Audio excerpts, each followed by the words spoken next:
Why do conspiracy theories happen? I've been reading a lot about topics like this and hate groups. This is Red Pill, Blue Pill, which I read today, and I made some great observations about conspiracy theories that I want to talk about and expand on.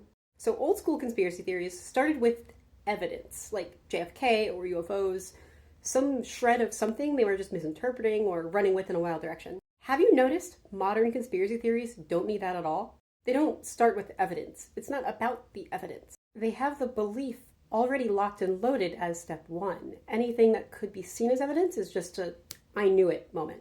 The radical right had theories about the Kirk assassination seconds after it happened, before there was any evidence or suspect. Hate against trans people, autistic people, immigrants, Jewish people, vaccines start with the conclusion and they find facts afterwards, if they have any at all. And they usually don't. Because these movements are an Ouroboros, a snake eating its own tail. People believe it because people are talking about it, and people talk about it because people believe it. And this loop is usually started by something small, either an instinctive disgust reaction at seeing a different kind of person than you've seen before, or a completely personal failing in life at success that they want to scapegoat. Because the human mind does not want to sit in a state of shame or embarrassment any more than it has to. So where do you go from there? You find justification. They use that excuse to not only justify it in the first place, but to think and act more of it, and so on. It starts small. Have you or anyone you've known ever done something cringe or told a joke that didn't land, and then to save face from that bad reaction, gone, oh, I was just joking, or I didn't mean it, and the joke's on you? And they don't really believe that, but gosh, it would be more comfortable if that were the case. And a lot of this starts as selfish, low-level stuff, protecting your ego, trying to make a profit, and it escalates until justifying violence.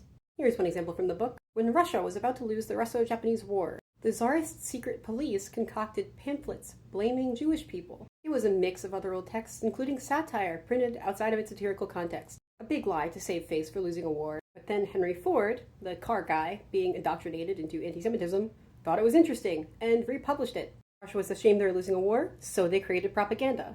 That propaganda led people to become anti-Semitic. And because they earnestly believe in this radical right hate ideology, they think it's morally justified to create and distribute propaganda. Because even if they know what they're doing now isn't real, they think they're doing it on behalf of some greater thing that is real and true. Someone else just before them already did the work to prove it. So they're willing to spread lies on behalf of other lies, even if they don't realize what they're doing. And in 2014, David Duke, the leader of the Cuckold Clan, acknowledged that was fiction, but still said, yeah, it's fiction based on a real thing. They don't seem to realize this whole time they've just been getting high off their own supply.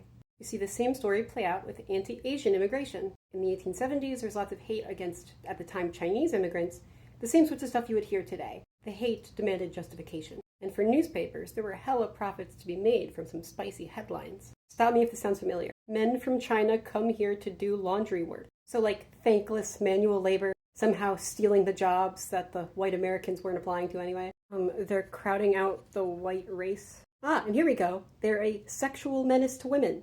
Sound familiar? Those are examples both, by the way, in response to Chinese and Japanese immigration. After the first wave ended and then the second began, they just recycled the same hate. This isn't factual or clever or deep work. You know they've fully recycled these talking points against different waves of immigrants, against Black Americans, against gay Americans, against trans Americans, and they'll do the same once we have robots or whatever. By 1910, there's full white supremacist terror that they are going to be replaced. And after Pearl Harbor in 1941, comes a man called Lieutenant General John L. DeWitt, an old man and the commander of the West Coast forces. His report was the deciding factor for Japanese internment camps. His argument was, quote, the very fact that no sabotage has taken place to date is a disturbing and confirming indication that such action will be taken. He wasn't reacting to a real problem. He was reacting to the propaganda he'd been conditioned with his whole life to already expect a problem. Japanese Americans were put in concentration camps. There wasn't a good justification for it. Lots of people, maybe you, will think to justify it, to give them the benefit of the doubt, that it seems unreasonable that people would come together and do something that stupid, that evil, that pointless. Think about that feeling, the expectation that there's probably a reason for it. I don't think that naive good faith alone makes you a bad person, but be aware it can make you vulnerable to propaganda and complicit in what's already happening. And that's what the really bad people are counting on. Same thing applies for taking away rights. Radical Islamic extremists who are not all or most of Muslim people by any means. They are to Islam what the cuckold clan is to Christianity, okay? But they hate women. They won't let women have rights or drive a car. But that's a bad reason. So instead, sexist cultures will say women aren't capable. It's something in their brains or biology. That's nonsense. That's made up.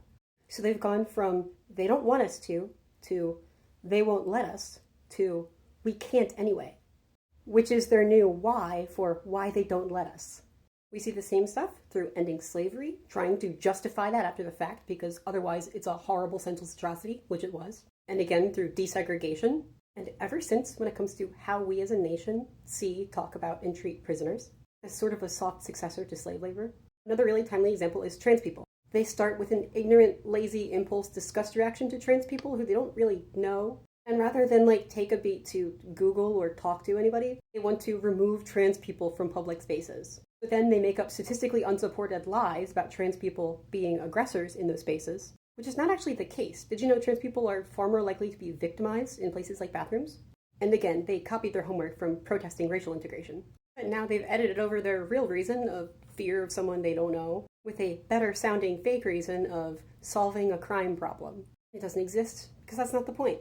But they can use that to keep bringing in new generations to push people out of spaces. Hate is foolish and senseless, so it must create its own demand. And this culminates in every example of extremism I've seen that comes to a head. Every last one of these terrorists starts with a personal shame. They're rejected, or alone, or feel owed something they do not have as a result of media propaganda. Instead of take personal accountability, they put that shame outward onto others for keeping it from them. They rationalize and excuse their failures with propaganda until they earnestly believe they are supposed to be white Vikings with a pretty girlfriend, a return to an idea that literally never was anywhere. And they never think of themselves as acting, only retributively reacting. They are stuck on this cycle of responses to nonsense.